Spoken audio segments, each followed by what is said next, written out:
자,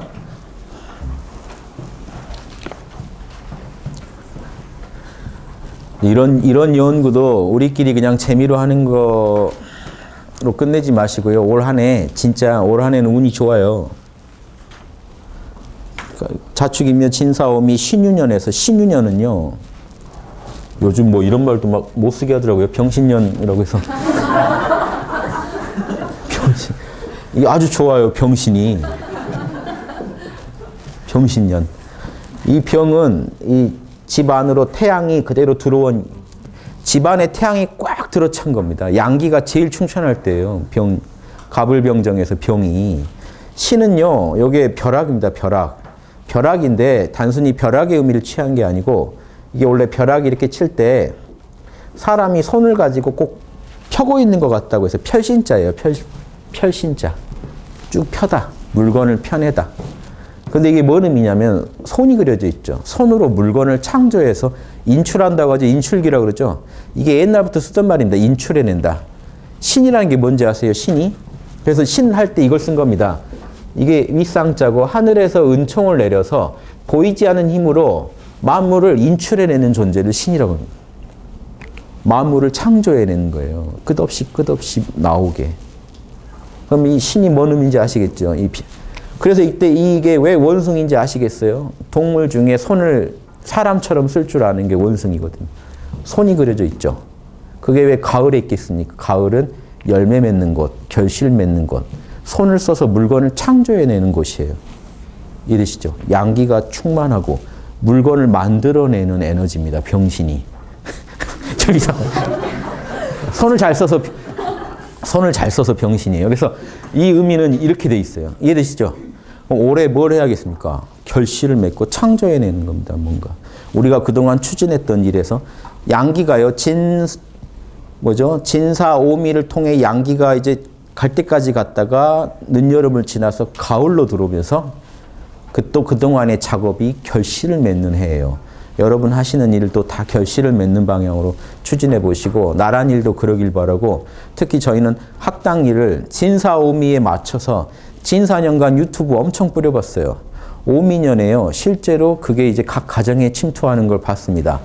그럼 이제 신유년에는 뭘 기다리겠어요? 어떤 결실을 가져올지 기대의 마음으로. 아무튼 여름 내내 농사 지었으니까 이제 가을에 어떤 열매가 맺어지나 기대하는 마음이 있어요. 신유는 뭘까요? 이거 딱 보면 알겠죠? 술병이에요, 술병. 닭하고 아무 관련 없습니다. 이것도 원래 원숭이랑 아무 상관 없습니다.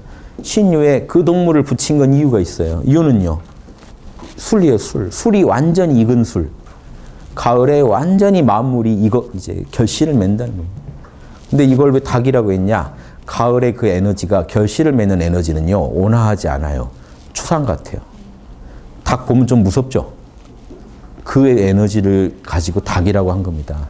닭이 그 에너지를 갖고 있어. 추상 같은 에너지. 닭 보면 도망가는 애들 많죠? 좀 매섭게 쪼아대는 그래서 이 당사주에서도 닭은 천인, 칼날을 품고 있다. 이런 식으로 이렇게 묘사하는 이유가 닭의 그런 날카로우면서 매서운 거를 보는 겁니다. 그래서 꼭 그것만은 아니지만 그게 이제 이 가을하고 통하니까 여기다 해놓은 거지. 원래는 술병이에요. 즉 만물이 완연하게 숙성됐다는 거예요. 그래서 이제 앞으로 올 해는 신유년은 만들어내고 이제 결실을 맺고 숙성시키고 이런 작업들을 하시면 좋겠다 하는 생각입니다. 자연의 결에 맞춰서 일을 하시면 좋죠. 그래서 우리도 진사년에 이제 양기가 뻗어나갈 때 이제 유튜브에 알리기 시작했거든요. 그래서 오미년, 양기가 세상에 충천할 때 전 세계로 많이 좀 알려보고 한 겁니다. 그때 더 잘 퍼지더라고요. 지금 유튜브 통합 조회수 1000만 넘었습니다. 1000만 넘기 쉬운 게 아니더라고요. 그래서 4년 열심히 뿌리니까 하나하나 강의들은 그 뭐 10만도 있고 몇천도 있고 하지만 통합했을 때 지금 1000만이 넘고 한 달 조회수가 50만이 넘어요. 불과 몇 해 전에 20만이었는데 꾸준히 늘어서 지금 50만 넘습니다. 한 달에 50만 어떤 그 동영상이 본수가 50만 개가 되는 거죠. 그러니까 지금 유튜브 아니었으면 어쩔 뻔했어요. 그래서 정신문명도 물질문명 아니면 안 퍼집니다. 예수님이 오셨을 때 유튜브만 있었어도 전 세계에 난리 났을 거예요.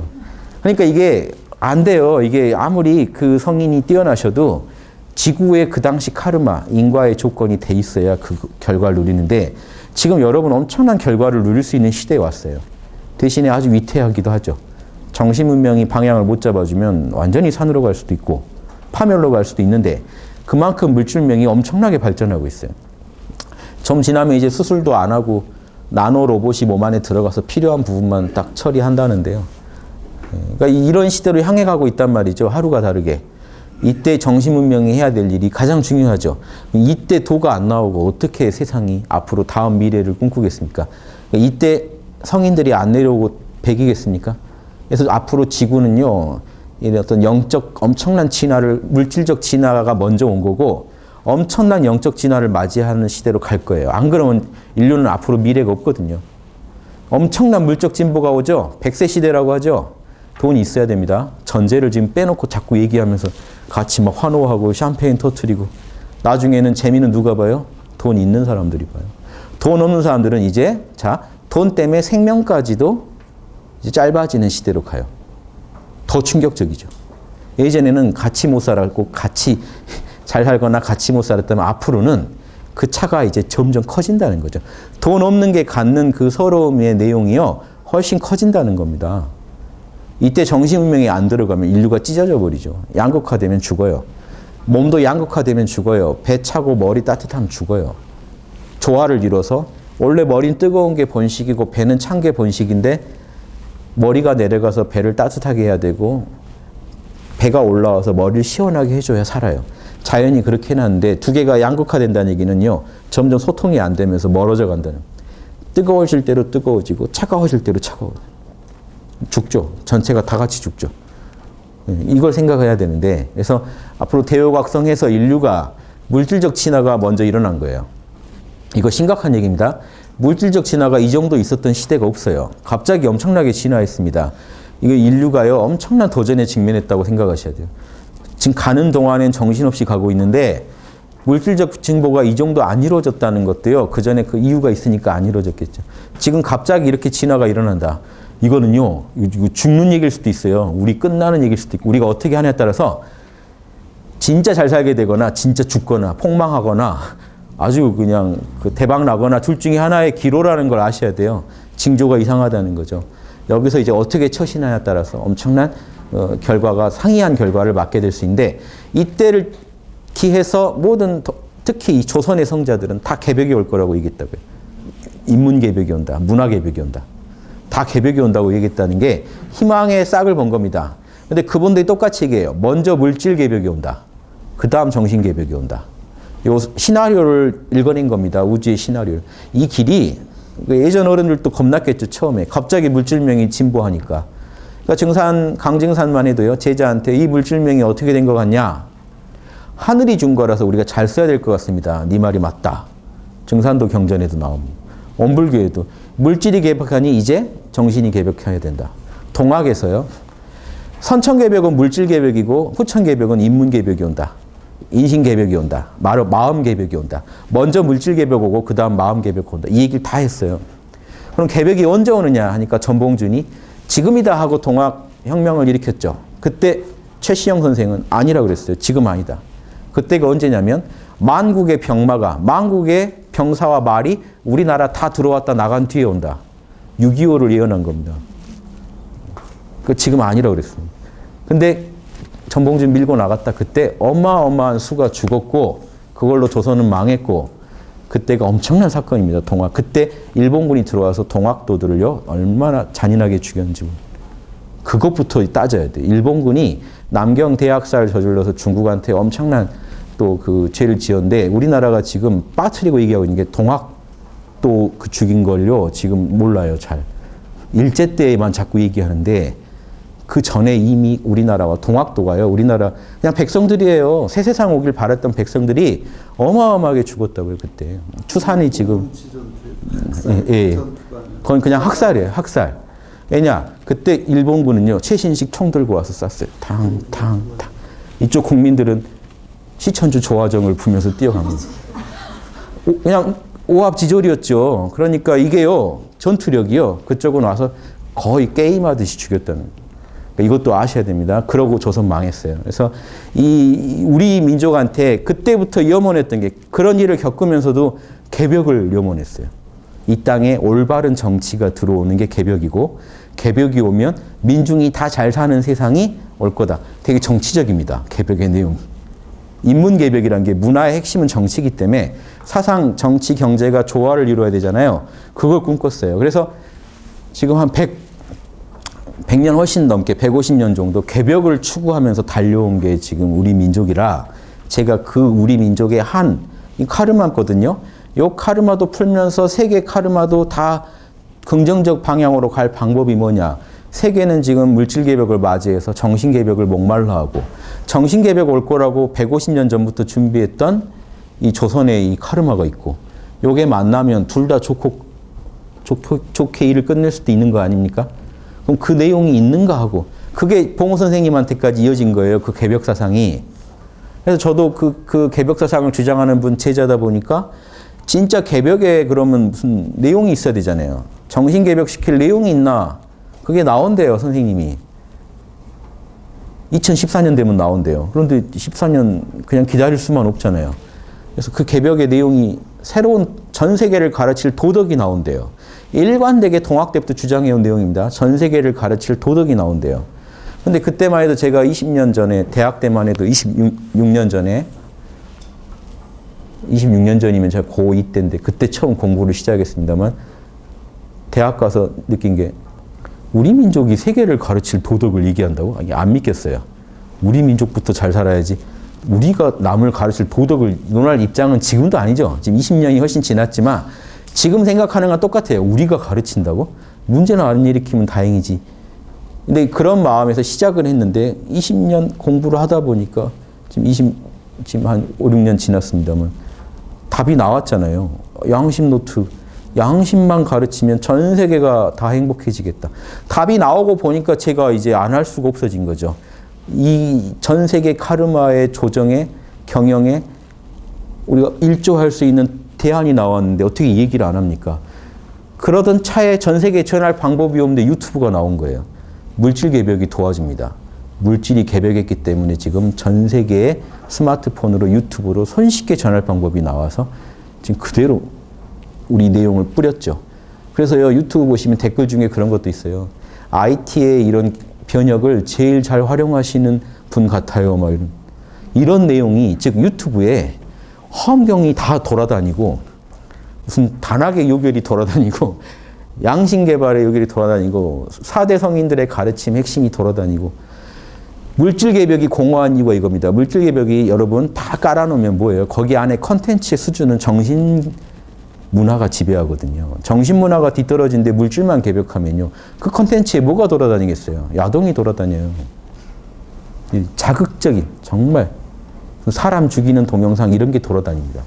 이해되시죠? 물질 개벽이 갖는 위험성이 이거예요. 인터넷 깔아주면 아들이 공부 잘할까요? 밤마다 막 힘들어질까요? 공부를 더 잘할까요? 모르는 겁니다.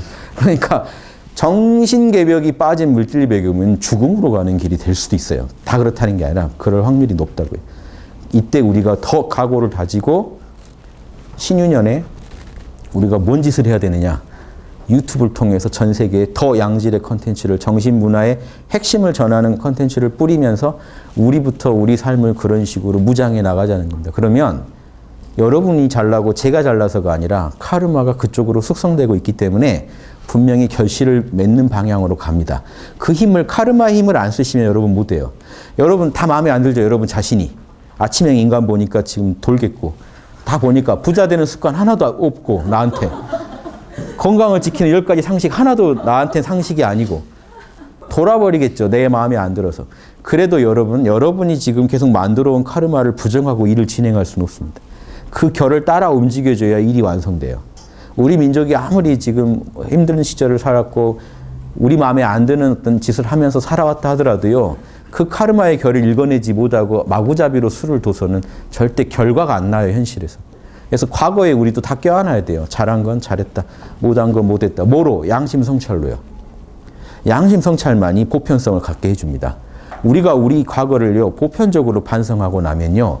전 인류를 향해서 도덕 얘기할 수 있는 실력이 되고, 일본은 왜 그걸 못하느냐? 일본은 과거를 반성하고 있지 않기 때문에 절대로 앞으로 전 세계의 정신적인 강대국은 될 수 없어요. 이해되시죠? 그 카르마의 결과로. 우리는요, 그러면 안 돼요. 흔쾌하게 인정하고, 흔쾌하게 반성하고, 계속해서 새로운 미래를 열 그런 선두자, 목자가 돼야 됩니다. 그러려면요, 양심 성찰 말고는 없어요, 답이. 이 양심 성찰 잘하면서 시대를 계속 만들어가는 게 이게 우리의 몫이고, 우리가 지금 천부경 철학 공부하는 것도 그거 잘하려고 하는 거지 다른 게 아닙니다. 예, 개벽의 핵심 지침서가 천부경이 될 거예요. 그리고 수많은 성인들의 가르침이 모두 녹아서 이런 개벽의 어떤 대안이, 답안이 될 겁니다. 그래서 전 세계는 이 대책을 가지고, 대책도 간단해요. 몰라 괜찮아 하면서 양심 분석하자는 건데 뭐 별겁니까? 간단해야지 인류가 하죠. 이 간단한 답안을 가지고 전 인류를 설득시키면요, 보살이 따로 있는 게 아니라 한국인이 다 보살이 될 수 있어요. 사람들이. 한국인만 만나면 요즘, 보세요. 예전에 지금 우리가 카르마 어떻게 만드냐에 따라서 이런 일도 가능했었어요. 외국에서 한국인 만나면 태권도 해보라 그러죠. 태권도 잘하는 줄 알아요, 다. 자, 이것도 가능한데 나중에 이렇게 만드는 겁니다. 전 세계에서 한국인 보면 양심 분석 잘하는 줄 알아. 나 요즘 힘든 일인데 양심 분석 좀 해줘. 그러면 몰라 괜찮아 하시고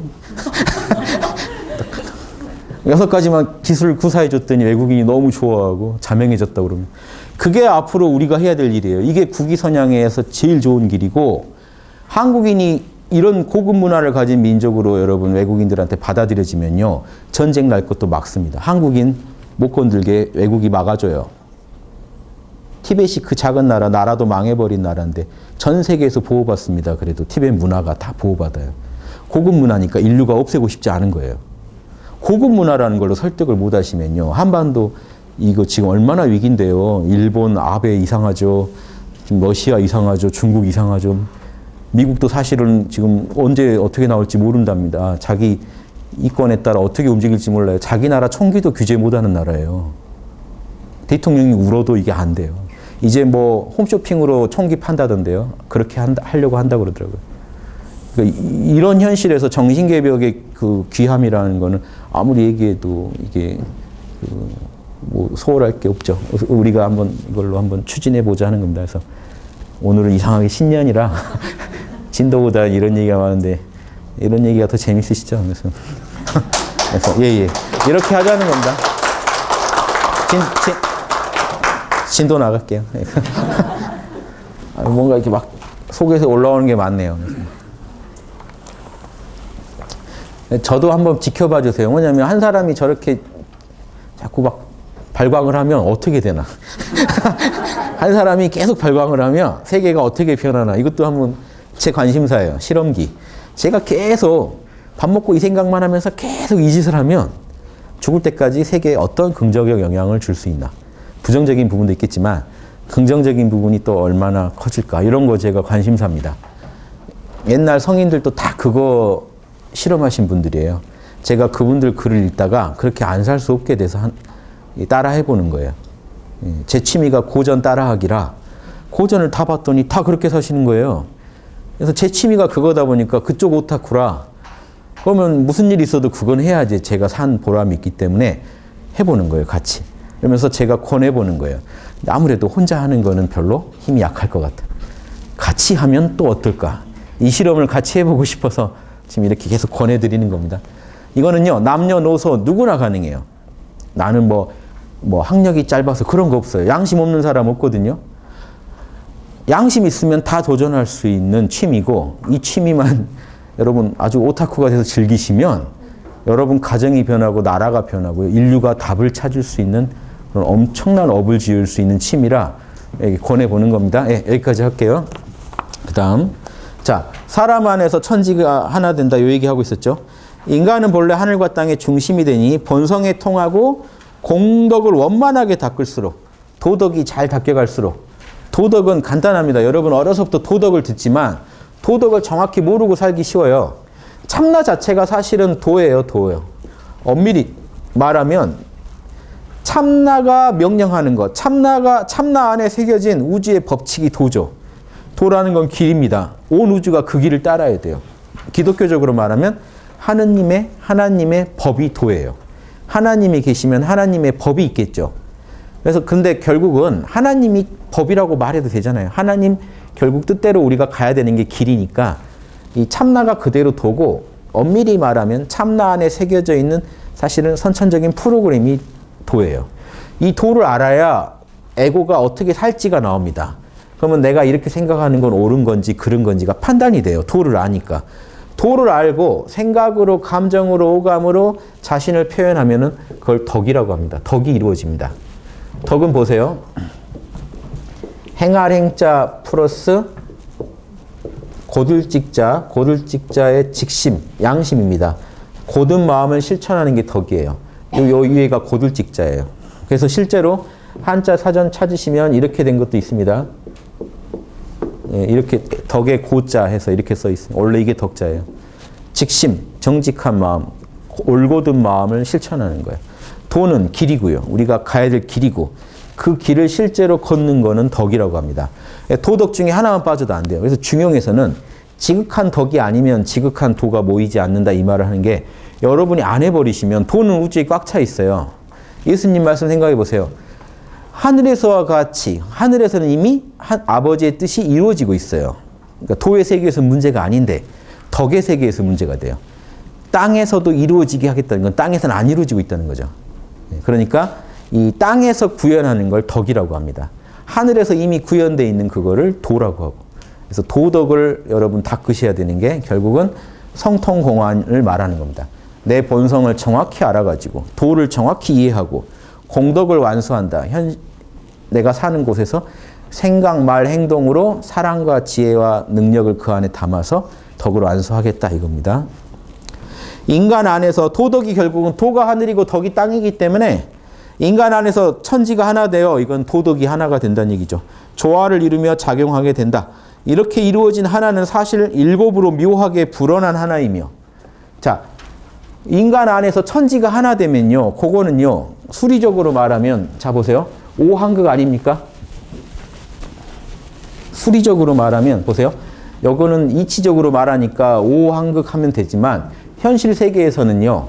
현실은 우리가 사는 3차원 세계에서는 7이라는 숫자가 돼야 이 환극이 이렇게도 환극이고 이렇게도 환극이고 이렇게도 환극이겠지만 어디서 봐도 5가 보이죠. 실제로는 입체의 세계에 살잖아요. 우리는. 전후, 좌우, 상하, 중심. 7이라는 숫자가 요게 하나가 제대로 불어난 하나이기 때문에 이 7이 됐는데 하나가 부풀어서 7이 됐는데 결국은 이게 전체가 또 사실은 하나죠. 그래서 하나가 묘하게 부푼 게 이 7이다. 요 얘기는 했죠. 자, 그래서 성경을 보더라도 하나님이 천지를 6일 만에 창조하고 가운데서 안식할 때가 7일째입니다. 그래서 지금 전 세계가 일주일 체계를 택하고 있는 것도요. 다 이런 수리적인 원리가 있어요. 그게 진리에 맞으니까 택해지는. 빛도 꼭 7개 아닙니다만 대표적인 게 7개로 나뉘죠. 이런 것도 지금 우리가 7일의 원리를 쓰고 있는 거예요. 또 실제로 그릴 데가 없나? 네, 실제로 여러분 10,000원짜리 티에 보면 28수가 나와요. 우리가 밤하늘을 28개로 쪼개서 피자 조각처럼 쪼개서 관찰합니다. 항성들, 북박이 별들이죠. 북박이 별들의 분야를 28개로 쪼개서 밤마다 관찰하는데 여러분 윷놀이 아시죠? 윷놀이에 그렇게 만들어져 있어요. 윷놀이 보면 이렇게 보세요. 한쪽마다 7개씩 돼 있어요. 요게 지금 동서남북에 다 있어요. 그럼 7개, 7개, 7개, 7개. 28수를 윷놀이가요. 하늘의 28수를 상징합니다. 온 우주를 상징하고 가운데는 뭘까요? 북극성이요. 그래서 이렇게 찍혀 있어요. 점이. 이런 식으로 여기도. 그래서 옛날 우리나라 윷놀이는요. 우리나라 옛날 어른들이 고안해서 한 거예요. 밤하늘에 28분야가 있고 가운데 북극성이 있다 하는 걸 가지고 놀이로 그리고 이런 거 재밌죠. 그래서 고누놀이 아까 저기 임금 왕자 가지고 했는데 여러분 고누놀이 아시죠? 고누놀이 어떻게 돼 있어요? 여기 하늘이고 여기 땅입니다. 가운데 사람이 오행을 지키고 있고요. 요거 가지고 여기다 말 3개씩 넣고 하죠, 게임을. 고누놀이나 우리 놀이에 사실 다 들어있어요. 그래서 단학을 하면요, 단전부터 기운이 이렇게 돌아가지고 이렇게 돌아요. 고누놀이, 다른 고누놀이 이렇게도 해놓고 또 말 가지고 합니다. 고누놀이, 그냥 애들 예전에 놀 때 이거 그려놓고 놀아요. 이게 여러분 배 단전에 오행으로 기운 돌림. 왜 여기가 빠진지 아세요? 여기는 수, 여기는 목이기 때문에 토. 예. 토국수, 목국토 해가지고 물이 바로 나무를 난 수생목이라고 하지만 실장은 가운데 토가 주재해줘야 흙이 물을 머금고 그 흙에서 나무가 자라는 거기 때문에 여기를 이렇게 빼서 그립니다. 그래서 오행 실제로 여러분 기운 돌리시면 단전에서 바로 여기서 이리 가는 게 아니라 가운데 배꼽 부분 올라왔다 여기서 옆으로 빠지면서 돌아요. 실제로 기운이 똑같이 이렇게. 예전 어른들이 저거 알았으니까 저렇게 딱 그려가지고 오행을 원만하게 표현할 수도 있는데 굳이 이렇게 그려가지고 고누놀이를 시켜요. 그리고 또 하나 있는 고무놀이가 이거죠. 우리 마방진. 요게 또 고누놀이. 요 3가지가 제일 대표적입니다. 다 역학 원리가 들어있어요. 천부경 원리가 들어있어요. 요거는 구잖아요. 하나가 이제 부풀어서 구가 돼요. 가운데는 오고, 일육수, 삼팔목, 예, 사구금, 이칠화. 마방진 그려놓고 여기서 또 말 가지고 놉니다. 그러니까 어려서 놀이로 접근하지만 그 안에 역학이치가 들어있어요. 재밌죠? 언제 모여서 놀이를 해봐야 재밌는지 아는데. 하여튼 윷놀이, 고누놀이 이런데 천부경의 원리가 다 들어있어요. 보세요. 이것도 하나가 7으로 불어나고 있죠. 하나가 7으로. 하나가 사방으로 7으로 불어나는 게 지금 이 우주의 모습을 하고 있어요. 그래서 항상 하나는 7로 불어난다는 데서 하느님이 불어나면 이 우주가 돼요. 그래서 성경에서도 천지창조 7일 걸렸다는 얘기라는 게 진짜 7일을 말한다기보다 저는 그 수리를 말하고 있어요. 7이라는 숫자가 필요해요. 우리 이 입체물은 7이라는 숫자를 가져야 움직여요. 그래서 여러분 실제로 보살도에서도요, 화엄경에서도요, 7바라밀, 7지보살은 돼야 자립체가 됩니다. 그것도 신기하죠. 7지 가면 이제 번뇌 끝났다고 딱 선언해요, 화엄경에서. 신기합니다. 그 숫자가 딱딱 맞아떨어지는 게. 그것도 좀 생각해 보시고. 그리고 논어에서도 70이 돼야 불유구. 법도에 마음대로 해도 법도에 안 걸리는 경지는 70에 도달한다. 인생에서 7이라는 숫자에 도달해야 그 경지가 얻어진다. 다 같은 얘기를 하고 있는데 수리로 말하면 천부경은 대단한 게 다양한 얘기를 안 하고 딱 본질만 얘기해줘요. 추상적인 개념으로. 하나는 7으로 묘하게 불어난다. 끝. 나머지는 알아서 응용하시오. 재밌죠? 일석삼. 하나는 셋으로 나눠진다. 끝. 시바를 갖다 붙이건 뭐 아무거나 거기다 다 갖다 붙이고. 시바, 브라마, 비슈누. 신은 항상 이슈와라라는 신은 3개로 쪼개져요. 시바, 비슈누, 브라마. 어떤 사람이 뭐 브라마를 뭐 브라만이라고 했다고 막 저 욕해놓고 했더라고요. 강의해보세요. 하다 보면 말 헛나올 수도 있죠. 그렇죠? 제가 헛말하고도요, 모를 때도 있는데 집에 가서 보통 가만히 명상을 하면 떠올라요. 그때 그 말 내가 좀 이상하지 않나 해서 바로 이제 막 연락을 합니다. 동영상 한번 찾아보라고. 그럼 이제 이상하면 바로 삭제하고. 걸러내도 혹시 놓친 게 있죠.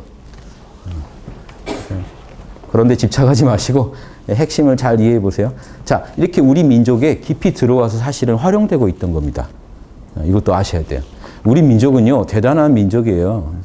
지금 봐서는 잘 모르시겠지만 정말 대단한 어떤 잠재력이 있습니다. 잠재력인데 이걸 건드리려면 양심으로 해야 터지지 웬만한 건 시시해서 안 터져요. 에이, 돈이나 벌고 살란다 이렇게 됩니다. 머리는 좋은데. 딱히 뭔가 삶에 진짜 비전이 안 나오면 그냥 돈이나 벌고 남보다 성공을 해야겠다는 쪽으로 단순하게 모아져요. 되게 성공지향적인데 그 성공이 물질적인 성공밖에 대안이 안 나오면 그걸 하면서도 뭔가 마음에는 별로 안 내키죠. 이렇게 살아야 되는데 보살되자 하는 걸로, 군자되자 하는 걸로 여러분 경쟁을 하고 성공을 규정하면 어떻게 될까요? 우리 민족 무섭게 변합니다. 그 잠재력이 무섭다는 거예요. 전 세계가 이제 그러면 독 배우지 않고는 못 배기게 한국인들이 가서 들쑤시고 다닐 거예요. 이게 저는 한번 보고 싶은 거죠. 가능성이 있어요. 예, 이런 원리를 익히 연구해가지고 발표했던 민족 아닙니까? 그런 민족의 후손 아닙니까? 그래서 하나가 일곱이 된다. 그런데 이렇게 이루어진 하나는 사실 일곱으로 묘하게 불어난 하나다. 자, 보세요. 뭘로 파악할 수 있습니까? 자, 보세요. 요거는 본심이죠. 변하지 않는 본심이고 나머지 여섯은요. 상하, 전후, 좌우는 이 에고 아닙니까? 만변하는 현상계를 구성하는 에고와 중심자리인 본심이 함께 굴러가니까 이게 천지인 아닙니까? 천지일 아닙니까? 천, 지, 결국 이 전체가 하나. 그래서 천지가 만나서 하나가 된 걸 7이라는 숫자로 표현할 수 있겠죠. 7이 변화를 해서 자유자재로 변화하면 9가 된다고 했죠. 변화의 극치 9까지 갈 수 있다. 요 9의 수. 가운데 5를 가지고 8방으로 경영을 자유자재로 하면은 7이라는 숫자가 극치에 이르면 변화를 극치에 이르게 하면은 9라는 숫자까지 갈 수 있다. 10은 안 된다. 10은 끝이다. 완성이니까 종식이기 때문에 10은 빼고 9에서 어떤 극치를 이룬다. 이렇게 설명할 수도 있죠. 그래서 천부경에서 6이 생 7, 8, 9, 9를 낳는다까지만 얘기하고 10 얘기를 안 한 겁니다. 자, 천지인이 각각 셋으로 극치를 이룬 9으로 모든 변화의 극치를 이루는 것이다. 자, 이것도 그 9가 극치다 하는 얘기고요. 예, 왜 9가 극치냐? 천지인이 하나가 쪼개지면 셋이 되고 천지인이 또 쪼개지면 셋 쪼개지면 9라는 숫자가 나오니까 9가 우주에서 제일 그 천지인 변화의 극치를 설명하는 숫자가 된다 이거죠. 10은 아니면서 가장 10에 가까우면서 변화의 극치를 말하니까 9라는 숫자로서 이 변화를 설명해 본 겁니다. 아무튼 뼈대는 7입니다. 7이 굴러가서 9가 되는 겁니다. 하늘과 땅을 그래서 화엄경에서도요. 7지보살이면 이미 자립한 거고 그 변화의 극치 이르면 9지보살까지 갈 수 있다고 한 거고 10지보살은 종식이라서 얘기를 원래 안 해야 맞는데 화엄경에서는 10이란 말을 하기 위해서 10지보살 하면서 누구를 얘기하느냐? 9지보살 중에 제일 꼭대기를 10지보살로 명예 10지입니다. 명예 10단이에요. 진정한 의미의 10지는 우주에서 사라져야 되거든요. 그러니까 명예 10단으로서 10지보살을 얘기하는데 그거는 명예직이지, 그 9단 중에 제일 꼭대기라는 얘기지. 이 천부경의 수리학으로 말할 때는 화엄경의 10지보살도 역시 9죠. 숫자로는 9죠. 왜냐하면 천지를 합일시킨 그 극치에 이른 존재이기 때문에 9로 설명하는 게 맞습니다.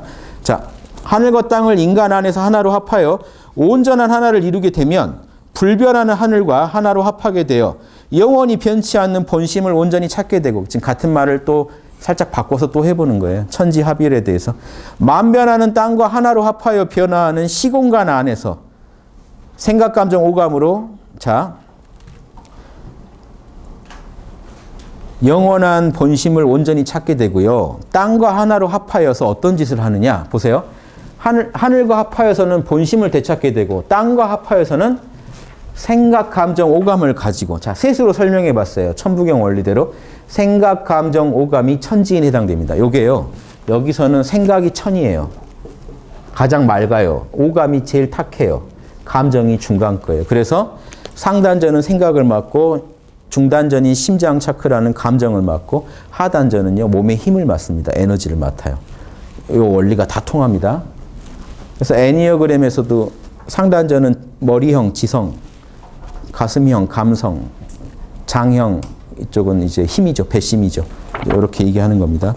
그래서 지혜와 보세요, 지혜와 사랑과 능력이 또 딱 맞죠.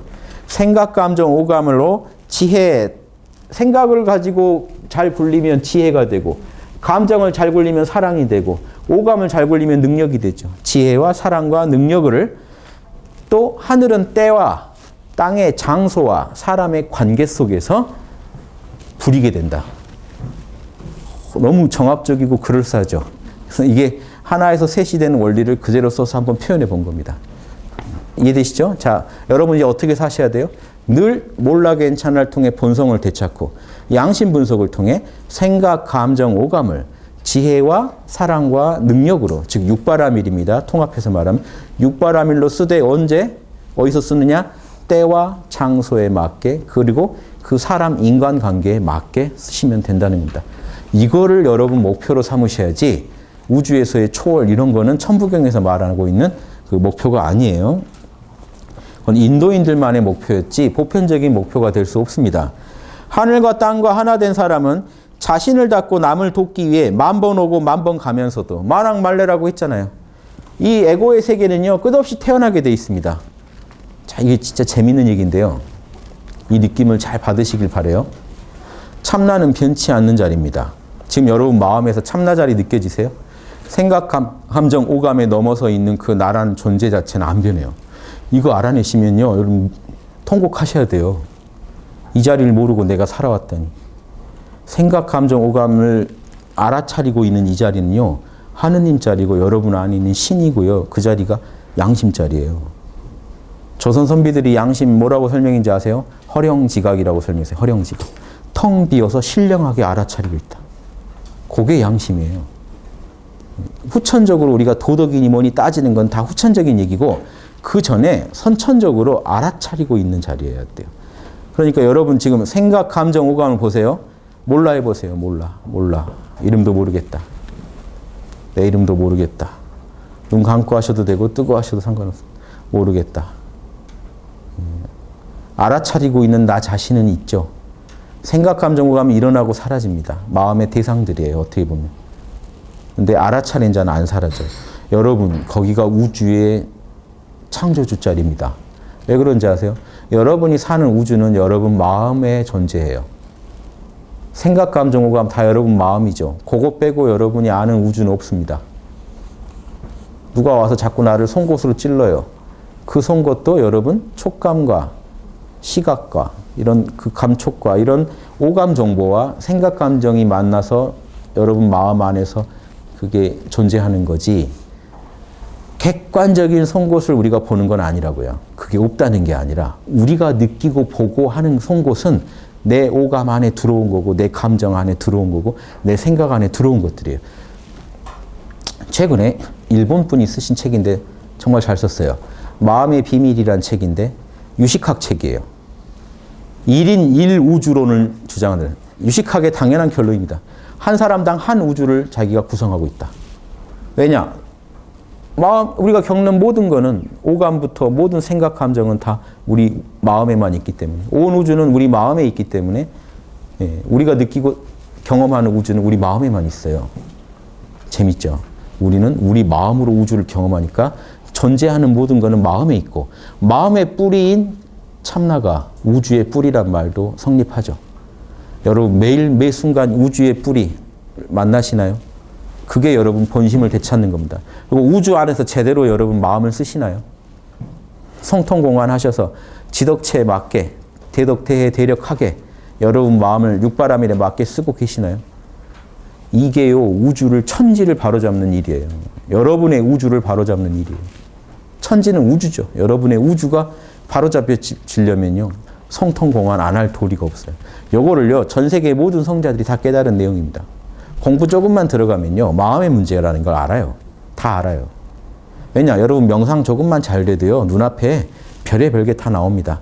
그 별의 별게 여러분 현혹시키는데 본질은 간단해요. 너가 보고 듣고 하고 있는 거 사실 다 정신작용이라는 걸 가르쳐줘요. 왜냐? 명상하고 보다 보면요, 현실보다 더 현실 같은 걸 체험해요. 눈 뜨고 보면 꿈이었거든요. 생생한 꿈이지만 꿈은 꿈이에요. 즉 내 마음 작용이었단 말이에요. 보세요. 여러분 꿈속에서 여러분이 있고 여러분 상대자가 있고 건물이 있고 배경이 있죠. 깨고 나니까 어때요? 다 꿈이었죠. 다 여러분 마음 작용이었죠. 오감에서 자극받은 것도 아니었어요. 여러분 마음 작용이었단 말이에요. 근데 지금은 다를 것 같으세요? 지금은 오감의 자극을 받고 있지만 결국은 그게 마음에서 만들어져 가고 있다는 거 아시겠어요? 지금 제가 보이시죠? 여러분 마음 안에 있는 접니다. 아시겠어요? 그거 모르시고 살면은 범부 그러고 알고 살면은 보살 그러는 겁니다. 법공을 깨친다는 게 이런 거예요. 마음법이 본래 내 참나의 작용인지를 알고 사는 거예요. 참나를 알면 자연히 알아져요. 참나를 알면은 생각, 감정, 오감이 참나의 작용이란 걸 알게 되고, 결국 이 우주, 내가 사는 우주는 내 마음 작용인데 참나는 마음의 뿌리고 요놈은 마음의 작용이다. 참나는 불변인데 요거는 만변한다. 요걸 당연히 알게 되는 겁니다. 요게 불교에서는 반야신경에서 얘기하는 거고 지금 천부경에서 얘기하는 것도 딱 그거예요. 지금 여러분 마음 그렇게 쓰시냐는 거죠. 참나를, 내가 존재한다는 느낌이 참나예요. 알아차리고 있는 자리가 참나예요. 거기를 느끼시면 생각, 감정, 오감 또한 통으로 지금 꿈꾸고 있는 것처럼 통으로 내가 있고 남이 있고 건물이 있고 다 있는 게 내 마음 안에 들어와 있는 정보들이라는 걸 알게 돼요. 이거 알고 사시면 보살 되는 겁니다. 이렇게 사는 사람한테 보세요. 이렇게 사는 사람은요. 이 생, 다음 생 이런 게 다 의미가 없어요. 매 순간 참나가 작용을 일으키고 있는 것뿐이에요. 영원히. 여러분이 아무리 다시 태어나도 참나가 작용을 일으키고 있는 것뿐이에요. 마음에. 이거 이해되세요?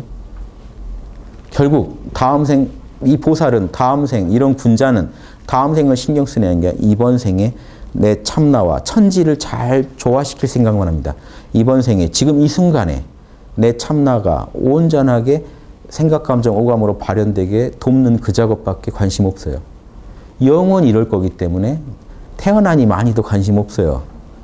여기서 하다가 배경 바뀌면 거기서 또 하다가 다시 태어나면 또 하는 거예요. 인간의 임무는 불변하는 본심을 붙잡고 만변하는 현상계를 경영하는 게 인간의 임무이기 때문에 이 집이 좋아요, 저 집 태어날래요, 뭐 안 태어날래요 이런 건 다 부질없는 소리예요. 이 본질을 알고 나면은 윤회를 멈추겠느니 하는 발상이 다 부질없다는 게 나옵니다. 그래서 초기 불교 이론을 대승불교에서는 뻥이라고 한 거예요. 뻥. 구라다. 구라다라고 얘기한 거예요. 그건 구라다. 그렇게 얘기해야 믿을 것 같아서 공부할 것 같아서 그렇게 얘기했다 이겁니다. 법화경에서 그렇게 얘기합니다. 요 얘기를 안 믿어주세요. 그러니까 여전히 또 다시 찾아서 헤맵니다.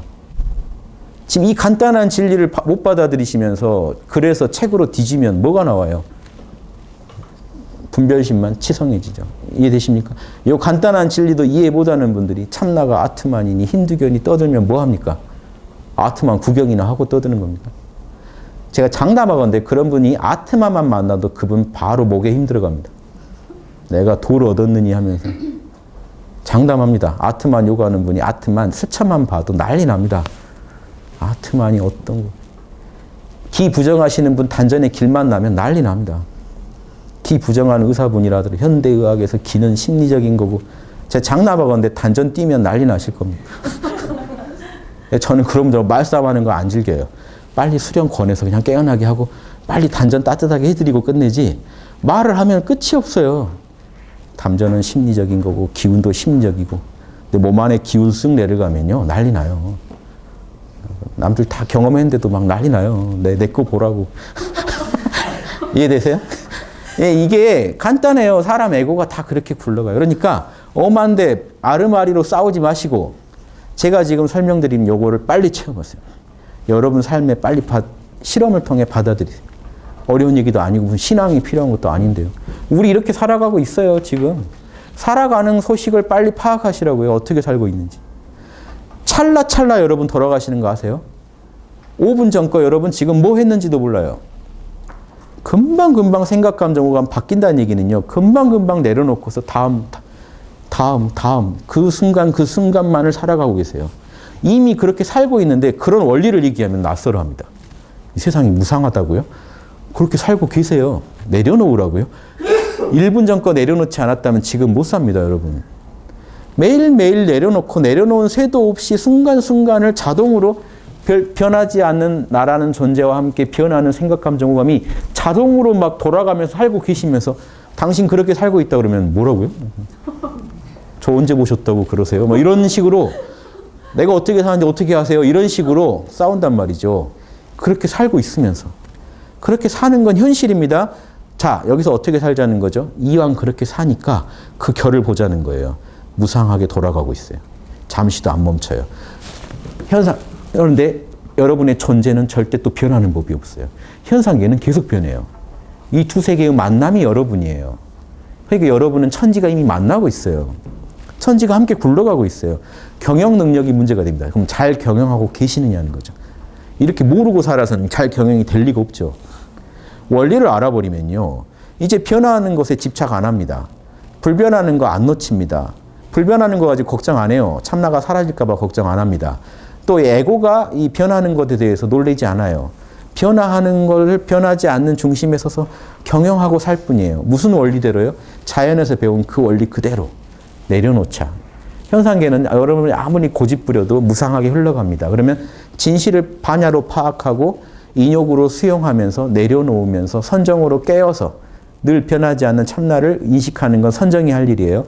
선정으로 참나를 알고 초연하게 에고를 바라보면서 에고가 올바른 판단을 하게 도와주고 진리를 받아들이게 도와주고 에고가 잘못된 걸 내려놓고 진리를 빨리 수용하게 인욕으로 도와주고 그리고 거기서 정진하게 만들어주면요. 자연의 결에 맞게 여러분 에고를 경영하시는 게 돼요. 전 세계, 전 우주 어디 가도 이 사람이 성자입니다. 이렇게 사는 분이 성자예요. 이렇게 사는 분들이 와서 그 문화권에 맞게 얘기해 주는 것 뿐이에요. 예수님이 한국에 왔으면요. 명심보감 뒤져가면서 설법했을 거예요. 이스라엘에 마침 왔으니까 이스라엘에서 설법을 그렇게 하신 거예요. 이스라엘에 가서 딱 보니까 다 하느님만 찾고 있으니까 하느님으로 얘기해야죠. 여호와로 얘기 안 할 수가 있나요? 여호와 다 하느님을 여호와라고 부르면 거기서 여호와라고 불러주는 거예요. 거기에 집착하시면 안 돼요. 태어났더니 그 이슬람에 태어나서 하느님을 다 알라라고 부르면 알라라고 부르면서 돌을 펴는 거예요. 여기 왔더니 하느님을 상제라고 부르면 상제라고 부르면서 돌을 펴는 거예요. 이 자연스러운 겁니다. 그때 그 장소에서 그 사람들과의 관계를 맺으면서 양심을 구현하시는 게 여러분의 임무예요. 여기가 지금 극락 같지 않으세요? 자, 여러분이 이제 지구에 파견되실 텐데 이렇게 하셔야 됩니다. 항상 빨리 지구에 태어나서 빨리 참나 찾으세요. 요거 못 찾으시면 헤매다 다시 오시는 분들 많아요. 극락 못 돌아오는 분도 있어요. 헤매다가 업을 많이 지어가지고 다른 별로 가시는 분들도 있는데 정신 차리시고 요거 찾아야 된다. 두 번째, 여기 딱 숫자가 나머지 몇 개예요? 6개. 육바라밀 하셔야 돼요. 육바라밀로 육근을 육바라밀로 굴리셔야 돼요. 이 6은 육근을 상징합니다. 아니비서신의. 동시에 육바라밀을 상징합니다. 육바라밀로 육근을 경영하세요. 오감과 생각, 감정을 육근이라고 하죠. 그거를 육바라밀로 경영하세요. 수리적으로 이렇게 해놓으시면요. 애우기 쉽죠. 자, 태어나서 이거 잊어버리시면 안 돼요. 무조건 66. 66.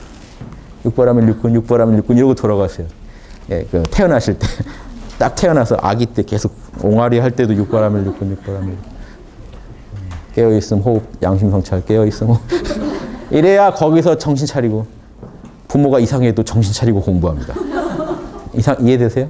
부모가 이상해도요. 거기 부모도 이게 꼭 공부했으리라는 법이 없으니까 딱 이상할 수도 있죠. 그러니까 그때도 빨리 정신 차리고 자기가 양심을 잘 느끼면서 살아가신 거기서 살아남아서 겨우 지구에서 도를 좀 압니다. 이해되세요? 이렇게 어려운 과정이에요. 여기서 지금 보살들끼리 또 연락 주고받으면서 지금 여기서 연합을 못하면 다 각기로 또 힘이 약해서 그냥 분산된 채로 끝나요. 예전 성인들 다 그렇게 왔어요. 이해되시죠? 그래서 이 도가 약한 사람들은 와서 금방 또 잊어버린 분도 있고 도 강한 사람들은 영성지능이 높게 태어나니까 자기네 카르마가 다르거든요. 공덕이. 밀고 나가서 4대 성인까지 가시는 겁니다. 그 차이지 그 내막은 전 똑같다고 봐요. 그래서 지금 여러분들도 다 각성하셔야 됩니다. 책임지고 하셔야 돼요. 하늘과 땅과 하나 된 사람은 자신을 닫고 남을 돕기에 1000번 오고 1000번 가면서도 늘 오고 감이 없는 그 자리를 놓치는 법이 없다. 이게 우주 대장부의 삶이라는 겁니다. 제가 얘기하는. 지금 바로 어떻게 사실 거예요? 내 마음밖에 다른 거 없어요. 너무 다른 거 찾지 마세요. 우주에 존재하는 거요. 별의별 게 다 있어도 결국 생각, 감정, 오감일 뿐이에요. 끝내준다. 오감이에요. 생각이에요. 감정이에요. 별거 없습니다. 요거라도 아시면요. 우주에서 여러분 초연해집니다. 재료를 알았으니까. 현혹되는 일이 더 줄죠. 아무리 끝내주는 걸 보여준다. 오감이에요. 결국. 촉감이 끝내주거나 뭐 맛이 끝내주거나 뭐 그냥 시각적으로 끝내주거나 이거죠. 거기에 또 반응하는 내 생각과 감정. 요거를 잘 알고 쓰시라는 겁니다. 육바라밀에 맞게, 양심에 맞게, 인의지에 맞게 쓰시면요. 여러분은 그대로 보살이니 군자니 붙지 않아도 여러분은 그대로 최고의 인간이 돼요. 진짜 인간이 돼요. 우주에서 기대했던 인간이 돼요. 아까 그 일본 책에 저랑 너무 비슷한 생각을 다 정리해 놓으셨어요. 지금 여기라고 외치래요. 그럼 시공을 초월할 수 있대요. 너무 똑같잖아요. 끝에 가니까 더 똑같은 소리가 나와요.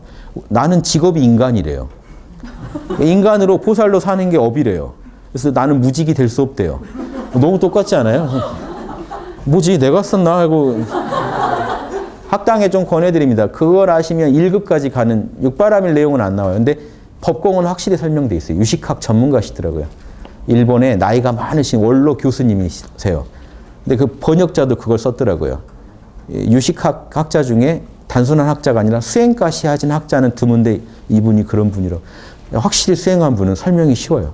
지금 여기 해버리래요, 그냥. 너무 쉽게. 저처럼 또 그림을 엄청 그려서 설명했어요. 그래서 제가 쓴 책 같이 막 느껴지게. 그래서 신기해서 어제 저계사 놀러 갔다 샀는데, 그래서 신기했습니다. 아무튼 진리는 통해요. 보세요. 제가 아무나 욕 안 하잖아요. 맞으면 맞다고 하잖아요. 주로 욕만 들으시다 보면 제가 막 욕하는 사람 같이 보이실 수 있지만 이게 참 목말라 하면서 기다리고 있습니다. 그런 분들을. 어딘가 보살들이 더 계실 텐데 하고 이럴 리가 없는데 일이 되게 돼 있으면 지금 우리나라에 보살들 엄청 태어났어야 맞거든요. 근데 양심 얘기를 하면 좀 눈빛이 변해야 그분인데 얘기했는데 눈이 흐릿하시고 이러면 아니 이분은 아닌 것 같고 당황스러운데 얘들 요즘 유튜브 덕에 많이 찾고 있습니다. 그런 보살분들은. 자, 이제 끝을 향해 갑니다. 그리하여 언제 어디서나 자신이 서 있는 바로 그 자리에서 여러분 조금도 다른데 욕심내지 마세요. 보살이라면요 모른다 하고 지금 내가 사는 집에 만족하셔야 돼요. 내가 사는 내 가족과 내 장소, 내 때 10년 뒤에 태어날 걸 그러지 마시고 지금 여기 이유가 있어서 오신 거거든요. 지금 이때 저희 세대도 또 이번에 영포티라고 그래가지고 이렇게 막 또 예전에 X세대 소리 들었던 사람들이 이제 늙어서 이렇게 됐다 막 이런 얘기 하는데 그 시대에 IMF 직격탄 맞은 세대죠. 제가 대학교 4학년 딱 됐을 때 졸업했을 때 대학원 졸업했을 때 IMF 왔거든요. 그러면 저희 학번이 딱 취직전선 나갈 때 IMF가 와서 그때 좀 쇼크 받았을 세대거든요. 그래서 이게 제 나이 또래 집에서 노는 사람이 많았고 그래서 철학자가 많이 됐어요. 성찰을 하고 나는 누구인가, 무엇을 해야 되는가. 그러다가 이제 근데 저는 제가 이제 70년대 그때 세대니까 그때 분들이요. 지금 한 40대 되잖아요. 저는 그 40대 제 세대를 그렇게 어떻게 보면은요. 정말 사라져야 할 세대처럼 보일 때도 있었어요. 취직도 뭐가 잘 안 되던 시대. 예. 그래서 이 세대들이 제일 골칫거리가 될 수도 있는 세대라는 생각이 들 때도 있었는데 반대로 생각했어요. 일하러 왔구나. 보살들이 많이 왔구나. 백수로 오래 있다 보면 뭔가 자아성찰도 되게 잘 될 거고 나중에 힘을 쓰게 되면은요. 또 결혼도 많이 못했기 때문에 몸을 운신하기도 되게 좋을 거고 나라를 위해서 아주 헌신할 수 있는 좋은 세대가 아닐까라고 그렇게 생각하고 저는 그냥 버텼거든요. 이게 자기 때를 좋아해야 돼요. 이건 제 때만 얘기한 거지. 또 70년대 태어날 걸 이 얘기가 아니고 자기 때를요. 그 의미를 찾아내고 활용하면요. 어느 때건 좋은 때입니다. 그리고 내가 있는 장소 만족해야 돼요. 대한민국 만족하세요. 보살이면 만족하세요. 소크라테스는요. 쳐 죽인다고 해도 아테네에 있기를 원했어요. 다른 나라에서 만약에 더 잘할 수 있다고 해도 아테네에 자기가 부임됐다는 걸 아테네에 발령받았다는 걸 알기 때문에 아테네에서 하기를 원했기 때문에 그냥 사형당하고 갔습니다. 그것도 생각하세요. 역대 선배 보살들의 아름다운 모습들을 보면서 만족하세요. 우리 가정 일단 만족해 보세요. 자명해질 때까지는 아무튼 만족해 보시고 자명하게 옮겨야 될 때가 또 있을 수 있어요. 이 나라에 포기하러 온 게 아니신 분도 있어요. 한국인으로 왔지만 지금 어디 시애틀 가서 활약하셔야 될 분도 있단 말이에요. 그러니까 자명해집니다. 그런 건 자기가 알아요.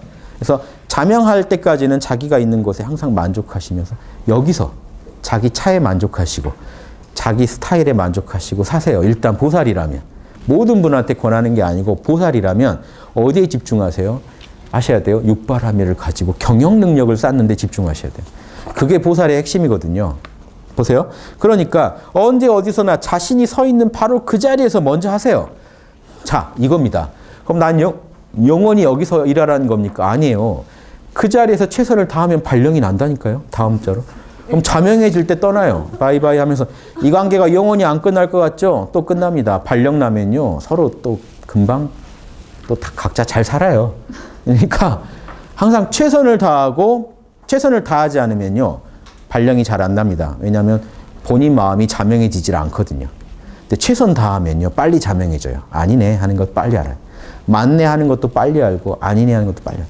최선을 다해서 육바람을 써보시면요. 금방금방 자명해집니다. 자명해져야 여러분 움직이기가 편하죠. 그래야 이게 우주의 뜻이구나 확신을 가지고 또 발령지에서 또 열심히 하고 예, 이런 삶을 사셔야 여러분 군자입니다. 우리말로 해볼게요. 선비예요. 선비 이게. 선비는 우리말이라 많이 쓰셔야 돼요. 조선 선비의 어떤 그 구속받지 마시고 인격자를 선비라고 합니다. 그래서 선비가 되셔야 돼요.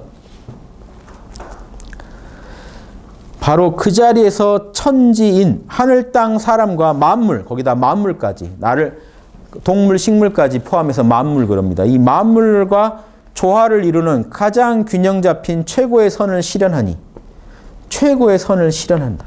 자, 천지, 땅, 사람, 만물. 이 만물에는요. 그 땅을 가공한 것들도 만물로 쳐줘야겠죠. 땅하고 좀 별도로 돌아가는 거. 여러분 스마트폰, 가전기 이것도 만물이죠. 원래 동식물이 만물입니다만은 땅을 가공한 것들도 또 우리가 또 별도의 물것처럼 기능한단 말이에요. 땅하고는 구분돼서. 그러면 여러분 스마트폰 잘 쓰고 인터넷 잘 쓰는 것도 다 들어갑니다. 천지 만물과 조화를 이룬다는 거에는요. 이런 현대의 물질 문명의 어떤 그런 성과까지도 다 활용할 줄 알아야 돼요. 왜냐? 지금 이 시대에 그 존재하는 것들이니까 그걸 다 활용해서 가장 균형 잡힌 최고의 선을 실현한다. 여러분 양심에 여한이 없는 게 최고의 선이에요.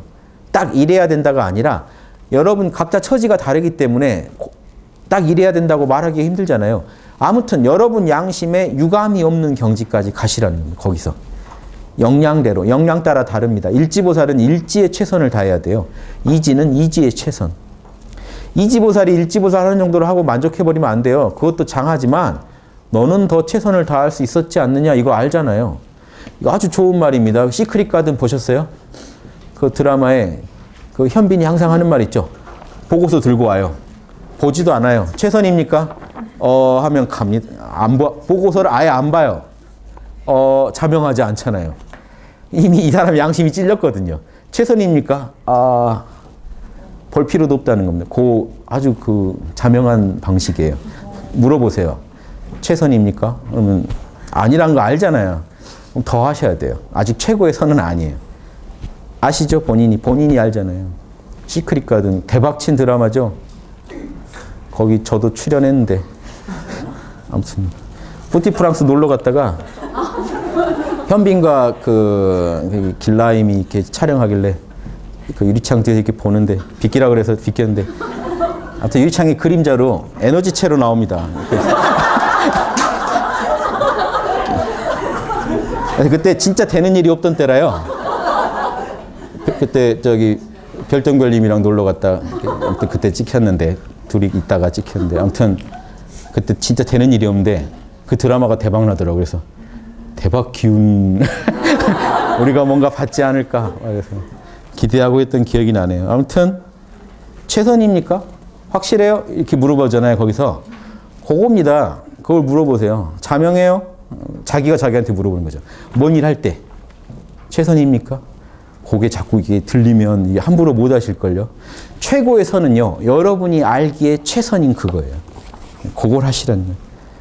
이것이 하늘과 땅에 참으로 합하는 인간의 길입니다. 어떻게 살지 이제 다 아셨어요. 이제 여러분 찜찜하실걸요. 이렇게 안 살면. 이 강의 와서 들으셨기 때문에 안 들었을 때는 괜찮은데 들으셨기 때문에 이제 여러분은 막 살 수가 없어요. 찜찜하시게 돼 있어요. 이걸 노리는 겁니다. 우리가 이러한 인간의 길을 걸을 때 우리는 시공을 초월하여 계시는 하나님의 진정한 화신인 지금 여기 이렇게의 하느님이 됩니다. 자, 시공을 초월한 하느님은 아니에요. 우리는 시공 안에 있는 하느님이에요. 그래서 어떤 하느님이에요? 지금 여기 이런 모습을 보이는 하느님이 돼요.